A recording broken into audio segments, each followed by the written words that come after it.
What's up, my beautiful creatures? Today we are talking about line arts, and I'm going to show you how the feeling of a line art can change depending on what brush you use, and also give you some insights and tips about them. Because to be honest, line arts were one of those things that I was totally insecure about for a long fucking time, and I still hate to do them, kind of. But before we start, I want to say, if you're new to my channel, hello, my name is Kazaih, and I'm a digital artist, as you can see. I'm doing speed paint and tutorials, and hopefully I will have more things to show you here on my channel because it's really new. So if you enjoy some artsy stuff, go ahead and click the subscribe button down below. It really means the world to me. So to begin with, a little bit of an explanation. I'm drawing Fenris from Dragon Age 2, my one and only true love. So he's being a very good model for this. And I'm doing the line art in a lilac tone, but that's really just a preference of me. Since I'm going to color it later on, it doesn't really matter. And I'm also going to show you a video on how to color line art. But first, I really make sure to turn my canvas to my liking, as basically I would do with paper as well.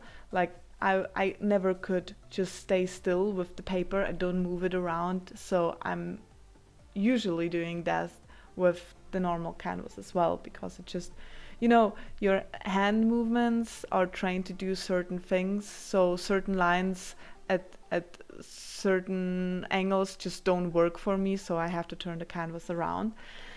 And it's really easy if you're using a vacuum. You have a hotkey on your wheel that will turn your canvas, or if you're not having a vacuum or not having a vacuum with the hotkey, you can do it manually in CSP with the little curvature under the canvas. I hope you can see it. It's set to 0 most of the time, and if you turn it, then it will turn the canvas. And so one of the many things that are actually really important is to work on a big canvas. I work on an A4 sized canvas that's around 2400 x 3500 pixels with a resolution of 300 dots per inch. And that way I'm able to go into detail, and that way my work doesn't get pixelated so easily. So that's a really big point, because when I started doing digital art, I really didn't know about this. So I was drawing at 72 dots per inch, which is a crappy quality, and just don't do that. And about 600 to 800 pixels, and I couldn't do anything, because I really was thinking, like, how do they do that? Like, how do the other artists do such great work when I can't even zoom in without seeing just one big pixel? So just make sure your canvas is set to a very big range, and to have at least 300 dots per inch. And if you want to print your art, most printers have like 300 dots per inch, so that's completely, like, it's not just completely fine, it's like the standard resolution you should work with. Also, take your tool into consideration, since that can really change the outcome. So it really doesn't have to make it better, just it will be different depending on your tool, and just try a little bit around to find your own preference, what you like the most. I'm showing off here 2 styles that I like at the moment.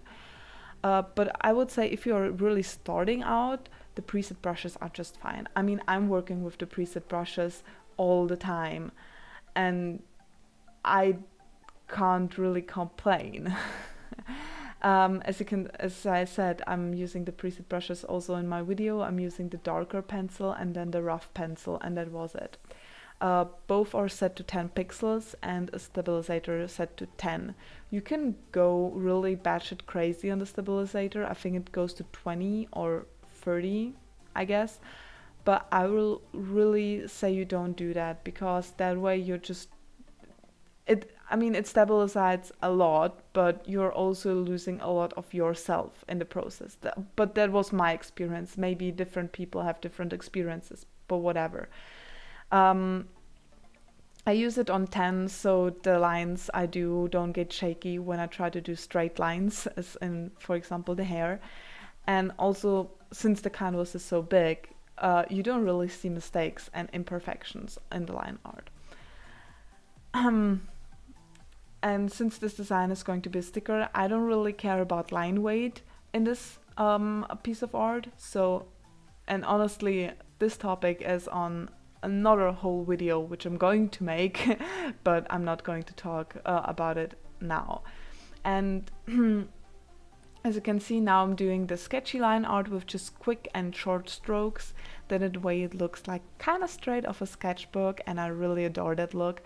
I'm also drawing in a little bit of shadows in the stage of the drawing, as I really think it adds a nice touch to that once it's colored. And really the rest is just practice upon practice, guys. I know that there are a lot of tools that you can use to make your life really easy. Like what I've seen a lot in DeviantArt art was drawing the head in the shape of a circle, like with the circle tool, etc., etc.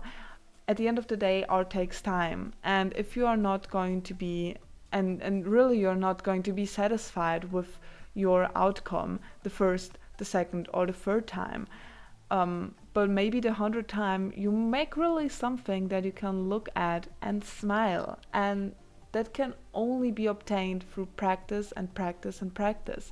So please don't be afraid of doing mistakes or having a perfect line art, because at the end of the day it doesn't have to be a perfect line art, but it has to resemble a part of you, and that's the way you get better.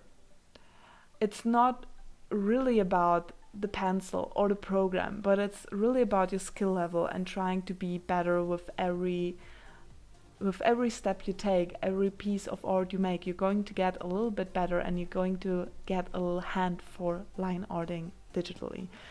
So really, why are you even watching this? While you're still here, go ahead, grab your tablet and practice, and I promise you that you will improve. So see you next time.